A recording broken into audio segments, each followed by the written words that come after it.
For years, she worked tirelessly, unnoticed by the world. But in just a few words, J.D. Vance did something that made her break down right there in the diner. Tanya had long understood that exhaustion wasn't just physical, it settled deep in your bones, where even sleep couldn't shake it. She was always tired, the kind of tired that made the world feel heavier each morning. She woke up before dawn, made sure her teenage son had everything he needed, then trudged to Mason's Diner, a place that smelled like burnt coffee, bacon grease, and faded dreams. She had worked there for years, watching faces come and go, while her life stayed the same. The job wasn't glamorous. The stiff beige uniform never fit quite right. The hours were long. The smiles were forced. Most customers barely looked at her, treating her like part of the furniture, just there to serve and be forgotten. She tried not to let it get to her, but it did. The businessman who spent an entire meal on his phone without a glance in her direction. The couple who whispered about the service while she was right there. The teenager who laughed when she dropped a fork, muttering, "Bet she's been here forever." They weren't wrong. It felt like forever, but she couldn't leave. She had a son, a boy with dreams she was trying to protect from the kind of exhaustion that made hope feel like a luxury. Rent was due. Groceries didn't buy themselves. If working double shifts kept a roof over their heads, she would keep showing up. At 1:30, as the lunch rush died down, she grabbed a lukewarm coffee pot and scanned the diner. That's when she saw him, alone at table 9, his face partly hidden under a worn baseball cap. Something about him was familiar, but she didn't have time to dwell. A customer was a customer. She put on her best polite smile and walked over. "Afternoon. Coffee?" she asked, already pouring. He looked up, and for a moment, she felt something shift. Recognition, maybe. "Yeah, thanks," he said, his voice measured. He didn't even glance at the menu. "You need a minute?" she asked. He shook his head. "Meatloaf, mashed potatoes, no gravy. Green beans if they're fresh." "They're canned," Tanya admitted. "Figured. That's fine." She scribbled down the order, feeling a strange pull to say something, but she didn't. It wasn't her place. As she walked back to the counter, something nagged at her. Where had she seen that face before? Before she could place it, the door swung open. Earl walked in, one of their loudest, most obnoxious regulars. "You see who that is?" he muttered, jerking his chin toward table 9. Tanya frowned. "Should I?" Earl leaned in. "That's J.D. Vance, the politician. Wrote that book about growing up poor, the one they made into a movie." Her grip on the rag tightened. She had heard of him, but hadn't realized it was him sitting there, drinking his coffee in silence. "Bet he won't tip," Earl scoffed. "Probably thinks he's too important." Tanya ignored him, grabbed J.D.'s plate, and walked it over. "Enjoy," she said, keeping her voice steady. He looked up, meeting her eyes for just a second before nodding. Then he simply ate, quietly, deliberately, like a man used to solitary meals. By the time he finished, the diner had emptied. Earl was long gone, leaving behind the faint scent of cheap aftershave and a few greasy dollar bills.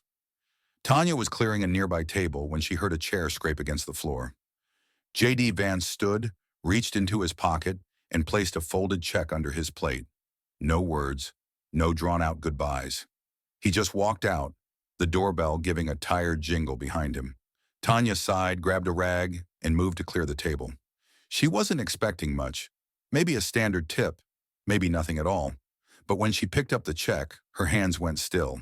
It wasn't just money, it was a note.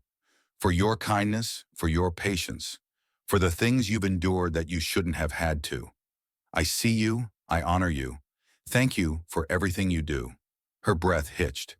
She swallowed hard, blinking fast as the numbers came into focus. It wasn't $20. It wasn't $50. It was enough to pay rent, enough to breathe. Her knees felt weak, her vision blurred. It wasn't just about the money, it was the words. Because when was the last time someone had really seen her, acknowledged her? For years she had worked, served, given, and felt invisible.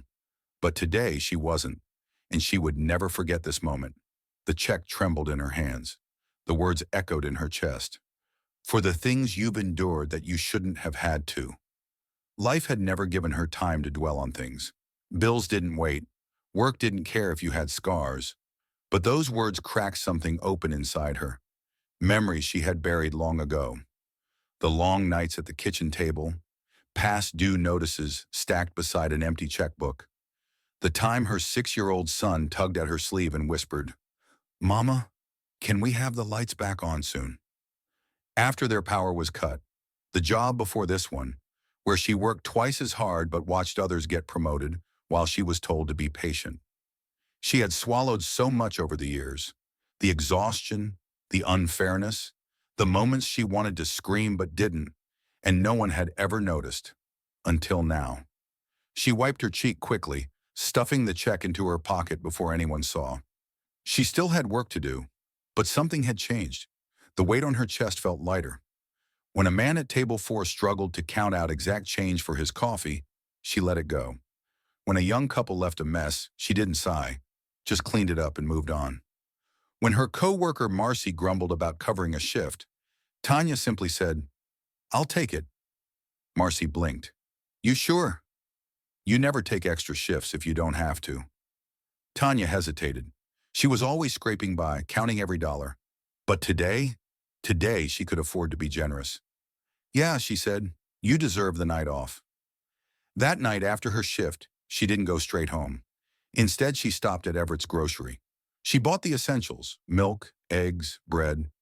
Then she hesitated and added a few extras. Fresh fruit, granola bars for her son, and, on impulse, a chocolate cake. At the register, Miss Dottie, the cashier, peered over her glasses. "Bit more than usual today," she remarked.